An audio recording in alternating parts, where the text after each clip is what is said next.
It is Sharp Witted. This is Conspiracy Witted. And today I'll be bringing you conspiracies from my camera roll. Let's get with it.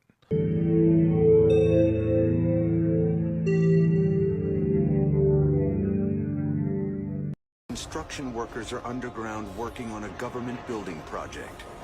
Inside what seems like an ordinary tunnel, something incomprehensible happens that none of them have ever seen before. It's as if the tunnel has come alive and it's breathing.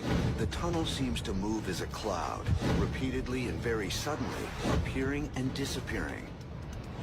Workers who witness it are terrified, including Juan Antonio Sanchez. La tierra empezó a rugir como de un león. Eso produce mucho temor porque en cualquier momento uno creía que el túnel se podía derrumbar o que podía...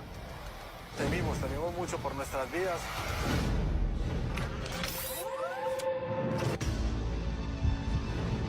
Footage of the weird pulsing energy baffles scientists.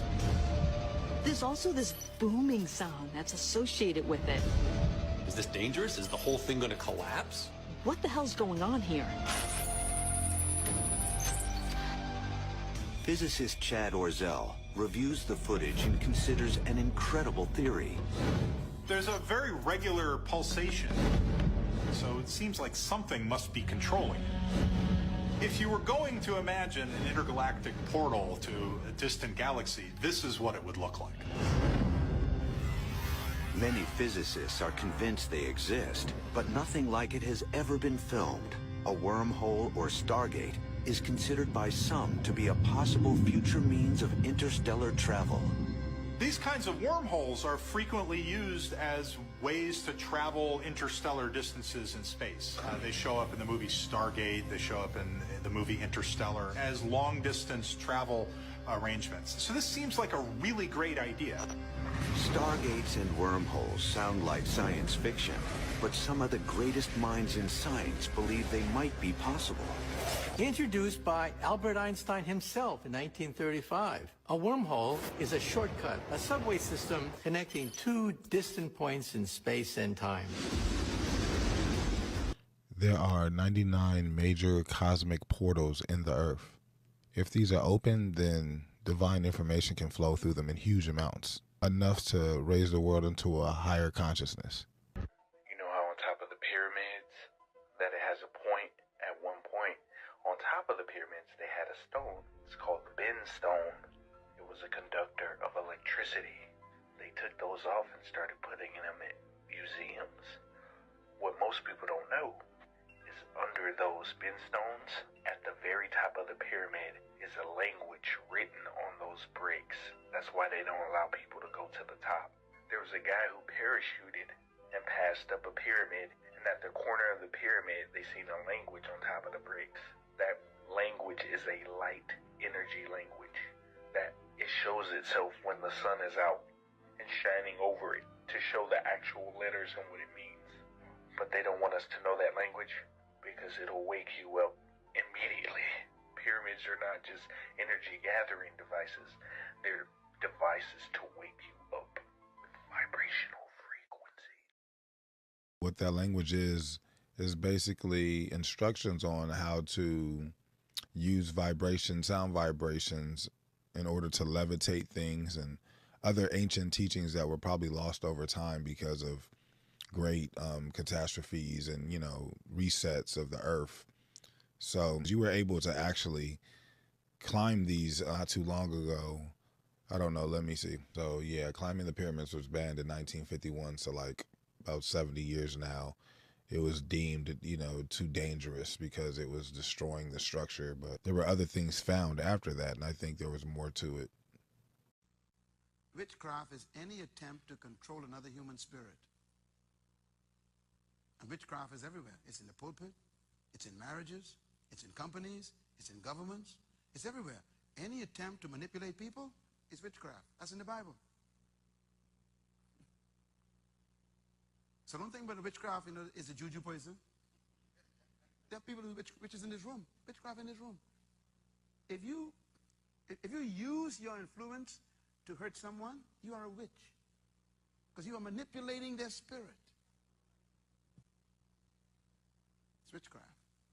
You're trespassing. God says, ask forgiveness. Trespass. Well, witchcraft is the use of sorcery or magic to control people or events. So if you do something as simple as manipulating somebody, making them feel bad about something you know they should not feel bad about, and basically gaslighting them, that's a form of witchcraft in a way. There is a lot of witchcraft being used on us on a daily basis. It is very important to be aware of it and know how to combat it with understanding yourself and awareness and understanding perceptions. I don't want you falling down that trap of people asking you, well, wouldn't you go up there if you could? You can't. That's one thing you have to understand. You can't, and they're never, ever going to actually have a system in place for a rocket ship, which 99.9999% of them, in my opinion, no human beings are ever on those, ever. But let's just say that 0.1%, they're going to put someone in there. It ain't going to be you and it ain't going to be your neighbor. It's going to be a Mason. They're going to be acting. That, man. I can't let you go down that in your mind.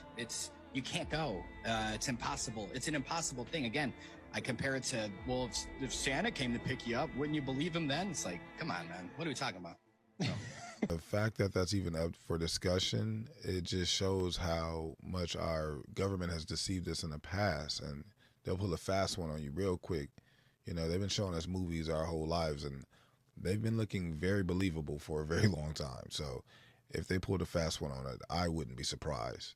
As a bunch of white nationalists, I just said a bunch of white nationalists push Christianity down your throat. Christianity was in Africa before Europe. Whoa, did you hear that? The Ethiopian Bible is older than the King James Bible. Thank you. That's exactly right. The argument that colonialism brought Christianity to Africa is completely wrong. Why is it completely wrong? Because Christianity was already in Africa before Europe. Christianity was in Africa before Europe. And one thing you need to know is that Christianity is not a European religion. Whoa, whoa, whoa. Christianity is not a European religion. So one thing you need to ask yourself is, why did the people there choose to accept this religion? And one of the reasons why they chose to accept this religion was that some of the values being propagated by this religion already aligned with their values. You know how they say America's a melting pot? Everything from every place, every race, every religion has come together into one place, or it's combined in one area. And so basically nothing new under the sun. The religion is not theirs. The land is not theirs. Everything pretty much is recycled from other places that they've been to and either conquered or taken from. And so very believable. Makes perfect sense. You know, everything occurred in Africa in the Bible. So why wouldn't that not make sense that it would be in Africa first and then took into Europe? And it's just so funny how things are taken and rearranged to fit his story, you know, not our story, but his story. And that can be changed.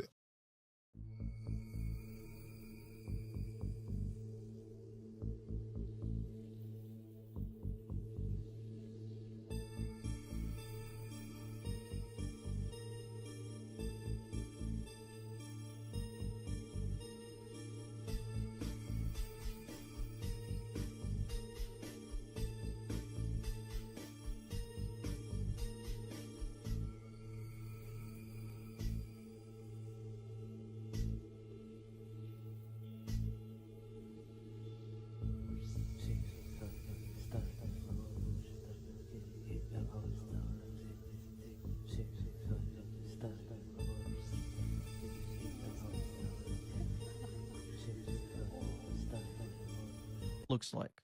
What does it look like to you? Shiny object in water. And then he shows us right there what happens when you have a shiny object reflected on to a board from water. You see this? So there's water in a bucket shining from what? Light. And then what does it look like when it's reflective?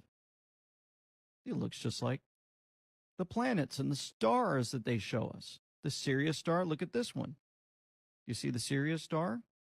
So I'm just showing you physical evidence that there must be water up there, the firmament, exactly what God told us.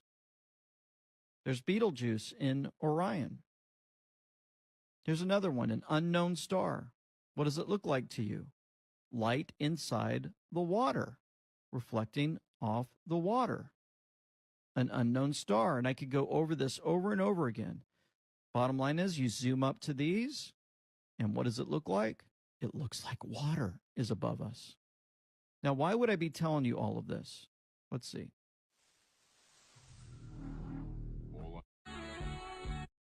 God said, "Let there be a firmament in the midst of the waters, and let it divide the waters from the waters." And God made the firmament, and divided the waters which were under the firmament from the waters.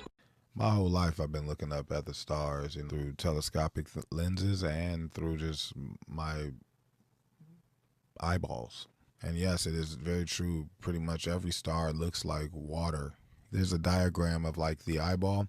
The eyeball has a layer of liquid that separates it from its lens, and the firmament, that lens is the firmament. And if you think about how flat earthers think about how the world is formed, and actually what the Bible is saying quite literally in its text, it's explaining that. And if above, so below, we have oceans, and the fish are in the ocean, what's to say that we're not in an ocean of our own? And to higher beings, we're their ocean. And they feel like they're not living in the ocean, but yet they're living in the ocean. There's somebody above them, and so on and so forth. You get what I'm saying? They tell you this to your face. Black Hispanics between 14 to 21.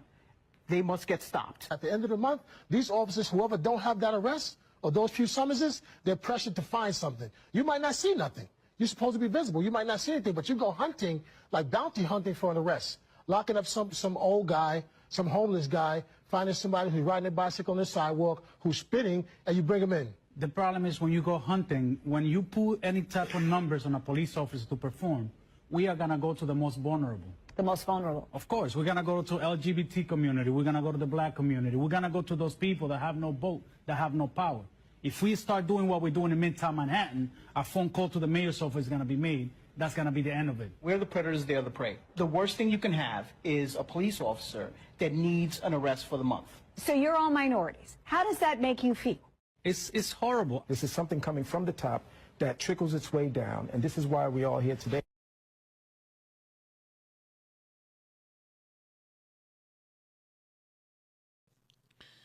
You know, sometimes you feel like these things are happening, but when it is said on national television by the people that are doing it, it's a whole nother feeling of relief, and a relief of paranoia, you know, because I thought I was going crazy for a second there.